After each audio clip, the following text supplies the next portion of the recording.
Hi, Emily. Welcome to today's episode of Brand Disruptors. How are you? I am great. How are you? I am doing well, doing well. Why don't you tell the audience a little bit about yourself? Yeah, my name is Emilie Karun. I am a female empowerment and success coach, helping the modern mom have it all on her terms, guilt and apology free. Oh, I love that. I love that. So what I typically do is go over like a couple questions Hmm. to help them to get to know you, and then we kind of dive into your story after that, okay? Sounds good. All right. So what is one of your mantras? One of my mantras is woman first, mom second. Okay, love that. What three words would you use to describe yourself or your brand? Bold, unapologetic, and aspirational. Okay. What is your least favorite mode of communication?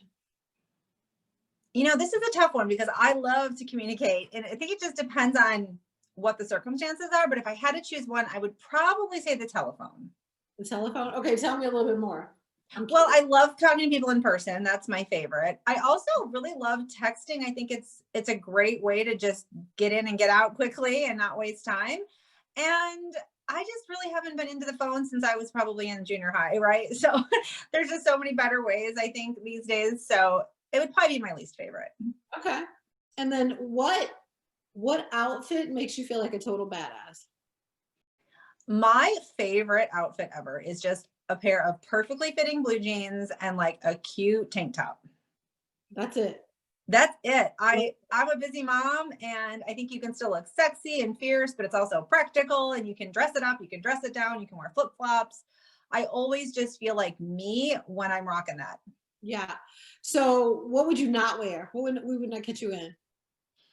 Anything that feels stuffy, that feels too forced, too overdone. I like sexy but understated. I like casual, but again with that little bit of maybe unexpectedness.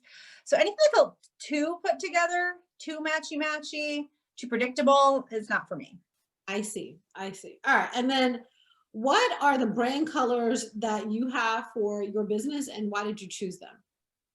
So I use a lot of black and white with touches of like light pink and light blue. And really it represents who I am, kind of classic, bold, but also with a little bit of a lightness and a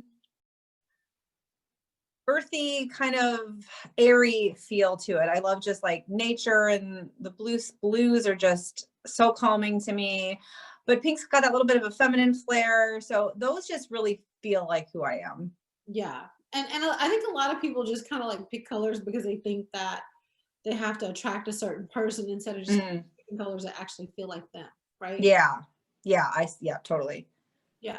All right. So let's talk about disruption, right? Yeah. How did you decide to become a coach? Well, it happened by accident. I was a stay-at-home mom for, at the time, it had been about 12 years, and I had left the corporate world to start my family.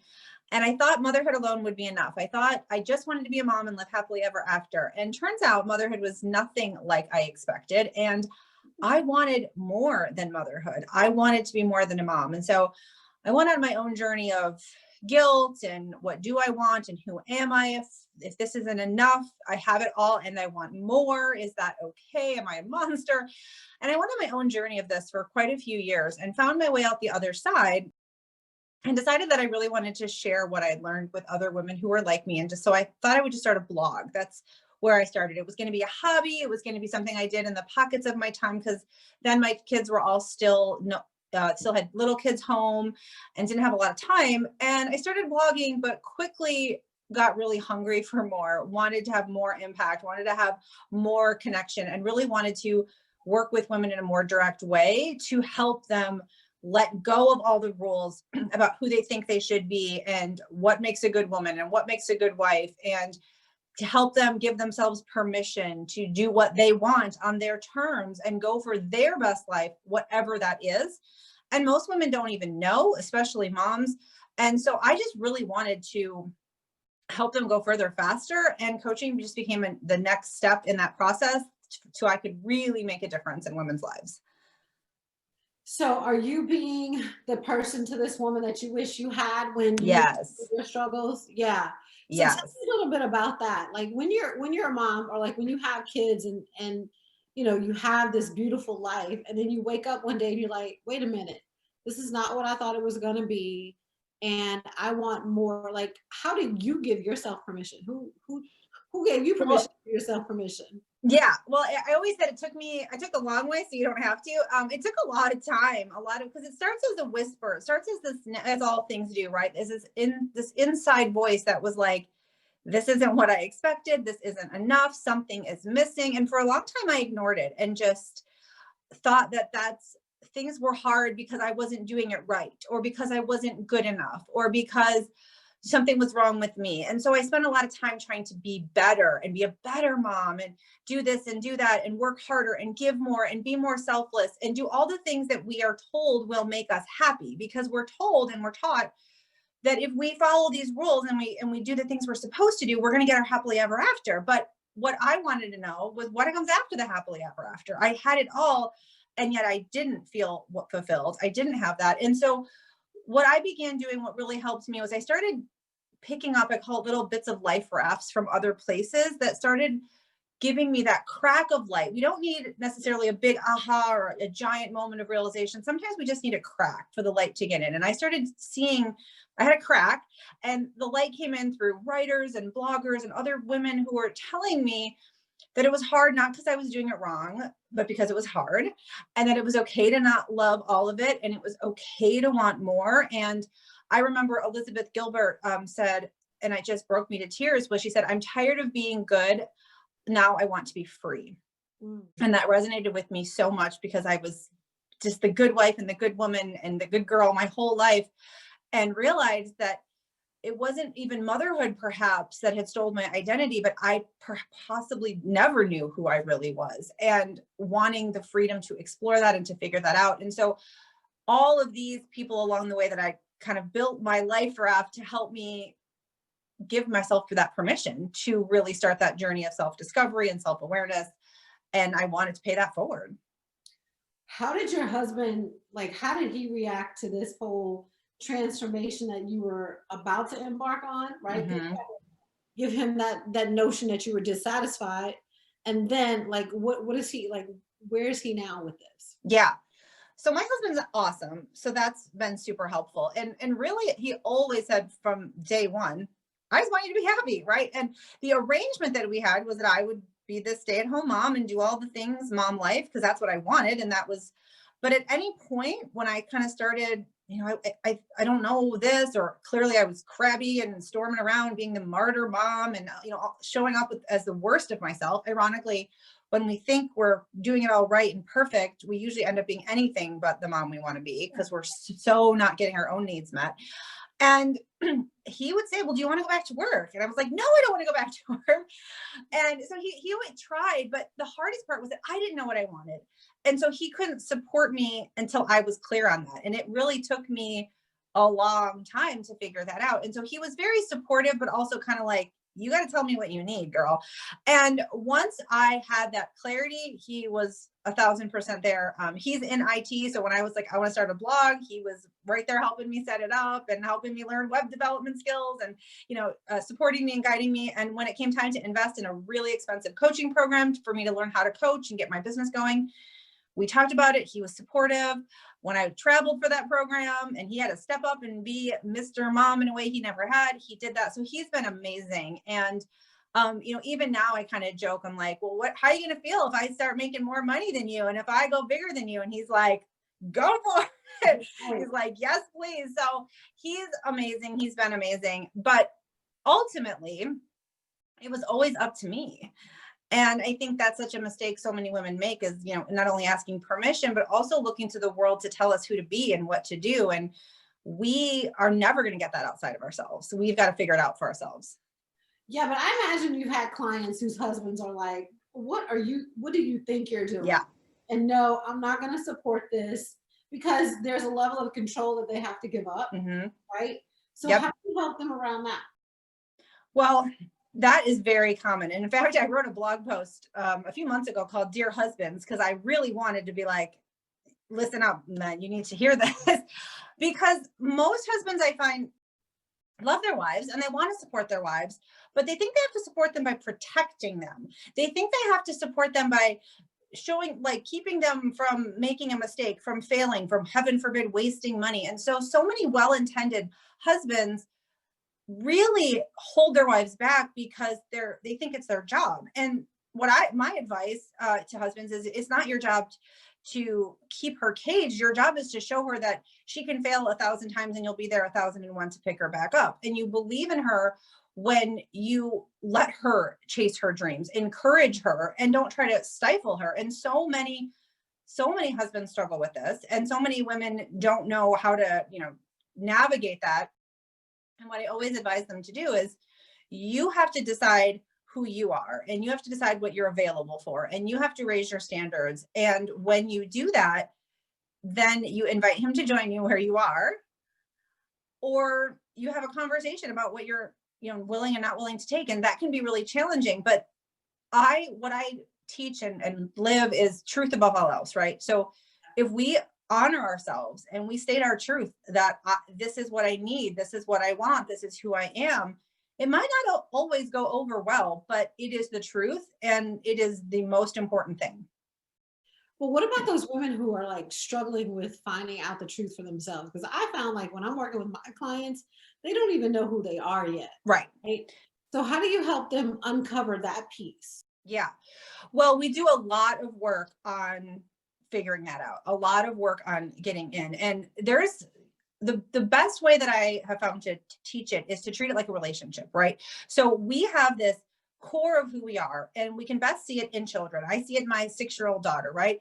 She doesn't care what you think. She knows who she is. She knows what she wants. She knows what she's like, and she has no apologies about asking for what she wants. That's who all of us are at our core. But what happens is as we grow up, the world tells us to tone it down and to fit in. And then we start adjusting and shaping and twisting ourselves into who we think we need to be liked, to get the guy, to get the job, to be good mothers, to make friends with other moms on the playground. And we wake up in our 30s or 20s, 30s, or 40s, and we have no idea who we are, exactly, because we've spent a lifetime getting rid of her. We spent a lifetime, when she tries to tell us something, telling her she doesn't know any better. I mean, how often do we say, you know what, I'm tired. No, you're not. Keep going. I'm hungry. No, you're not. You're too fat. I need this. Well, it doesn't matter what you need, right? And so we spend a whole life damaging that connection with ourselves. Yes. And then wonder why we have no idea who we are. We also spend a lifetime, in the name of efficiency, start cutting away all the parts of who we really are, right? So life gets busy. We have a kid. We have another kid. We have a job. We have spouses. And so hobbies go. We cut date night. We cut time with friends. We cut reading. We cut all the things that made us us. And then wonder why we wake up feeling like robots. Well, we have dismantled all the parts of who we are, and we are literally just walking around like robots. So the way you heal that is to try to create a relationship with yourself, reestablish that. And what would you do to any relationship? You would make space for it. You would be nice to that person. You would use encouraging words. You would ask them, how do you feel? What do you need? What do you want? And over time, you start reestablishing that trust. And once you do that, then you can start hearing the calls from within. You can start hearing the nudges and the whispers of your intuition. You can start getting clear, and you start honoring that. And that also reinforces the self-trust. And so now, instead of looking to the world to tell me, should I do this? Is it okay if I do this? Will I be liked if I do this? Will I be accepted? Instead of putting every decision and everything we want through the filter of the world, we just say, what do I want? And then I'm going to do that regardless. And that's really how we come to get to know ourselves better. But we have to take time to repair that. We have to do the unbecoming. We have to unlearn all the crap about who we thought we should be. We've got to peel back those layers, and then who we are is still really there. Yeah, I imagine that you getting started in this and talking to other mothers, that you've gotten some pushback from some of the women who don't believe in what you're doing. What do you say to them? Well, I've gotten some personal, I wouldn't say like direct attacks or anything, but as I was stepping into my, Emilie, the woman I truly am called to be, yeah, I've had some people who've said a little bit like, well, you think you're better than us now, or, who does she think she is? And it was upsetting at the time, but now I just love that question, because any woman that you're going to say, who does she think she is? She knows exactly who she is, because anyone who is putting themselves out there, following their own rules, living boldly and unapologetically, is probably going to ruffle the people that are playing by the rules, that are doing things the way they think they have to, that are kind of denying their own fire in essence. And so I'd rather upset people by being myself. I want to show them that it's possible. I want to show them that you don't have to play small or be a good girl to succeed or be happy. And in fact, when you do, you're going to live your most authentic, successful, happy life in every way. So I haven't had a lot of haters, but I have had a little bit of that, rumblings and kind of falling away. And it's just part of it. It is. It is so part of it.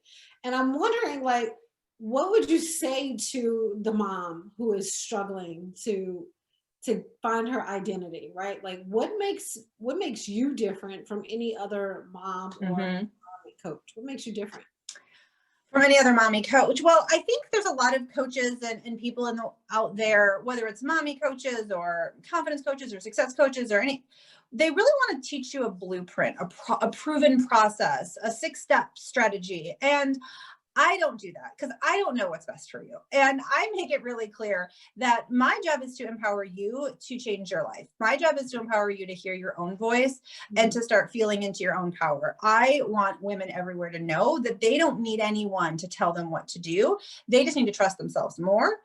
They need to show up as themselves. And so I'm obsessed with giving women the support and the tools and the strategies and the new ways of thinking and the mindset shifts to help them really tap into their inner power. And I want all women to know that no one knows better than you how to live your life, what you need, what is best for you, how to do anything. No one knows that better. And I won't pretend to know what's best for you, but I will hold you to a higher standard than you hold yourself. I will hold you accountable to your potential, because you've likely not stepped into it fully. And I'm going to push you to get over your BS and to live as the fearless woman you were designed to be. So I'm going to trigger you, and I'm going to push you, and I'm going to really encourage you to go further, faster, by having radical self-love and self-trust. But you're the one who's going to forge that path, and you know what you need. You just have to learn how to trust yourself in that process. I also really want moms to know specifically that you will never be the mom you want to be while denying the woman you are. And so, in pursuit of being a good mother, we cannot sacrifice ourselves. We've been taught that, we've been trained that, we think that's how we succeed as mothers. It is not. We will fail our children if we continue to perpetuate this horrible cycle of, I am not going to teach my daughter that when she grows up, that her value lives in disappearing, that she's only worthy if she's doing or serving others. I'm going to teach her by showing her how to honor herself. And we have to stop that message that the fate that awaits a good wife and a good woman is that she ceases to exist. I will not perpetuate that cycle. And I want moms to understand that only their actions will break that, not their words. So they can tell their daughters all day long and their sons, do this, chase your dreams, be unstoppable. You can do anything. But if they're crying in the corner and they're martyr mom and they're not doing the same, they won't listen. Absolutely. Absolutely. Oh my God, that was a lot. Get it back up. So, okay, so tell me, how do you work with your moms?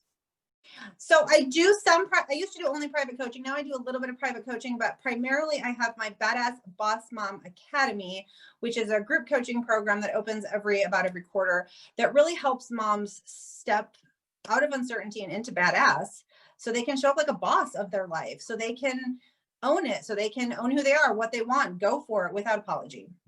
So when is your next session opening up for moms? That will likely open up I believe, in February. I do have a program starting in December, which is going to be the Claim Your Best Life Now, which is going to be just a short 4-week program to really help you change everything without changing anything. We think, especially in 2020, right? Like, our best life lives over there once this is over, when the pandemic ends, when this happens, when the kids go back to school. And we don't have to wait to start our best lives. We can claim it right now. but we have to know how to do that. And so that's what I'm going to be teaching over those 4 weeks. So that's going to be starting soon. Okay, so how do they get in touch with you and how do they sign up for this? Is there like an application or like do you accept anybody? Like what's the deal? Yeah, so this group program, anybody can sign up for. It's going to be at a killer Black Friday sale price for 4 weeks of live coaching and support. So it's going to be $147 for 4 weeks of live coaching, which is like insane. Yeah. My private clients pay thousands of dollars to work with me. So it's a great opportunity to get in, especially if you've dabbled in this or you have thought about hiring a coach. Like you literally can't beat this price. So the best way is just to go to my website, which is emiliekarun.com. It'll be right on that front page. You can navigate to that program. Another place that I love for women to join my Facebook community, which is the Rebel Mom Life, which is all about writing your own rules to create your most epic life, and come hang out with me there. Message me, reach out to me. I'll be happy to, get you hooked up with the program. Or if you have questions about private coaching, just reach out to me there. Yeah. And what is the one thing that you want to leave the listeners with? Like if they're a mom or not, like anyone, what do you want to leave them with today?